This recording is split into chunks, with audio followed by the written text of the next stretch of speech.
মা দুৰ্গা মহামায়া আয় গোসানী, দুৰ্গতি নাশিনী আয় মঙ্গলকাৰিণী। মা দুৰ্গা মহামায়া আয় গোসানী, দুৰ্গতি নাশিনী আয় মঙ্গলকাৰিণী।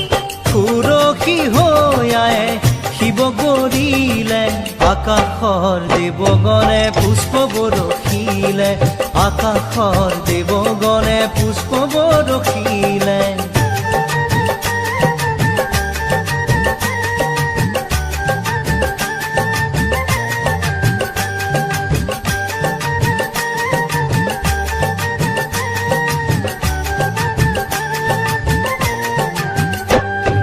শৰৎ কালৰ শুক্লা সন্ধিয়া পৰত, গৌৰী আহি মাতৃগৃহত হ'ল উপস্থিত, লগত আহি মহালক্ষ্মী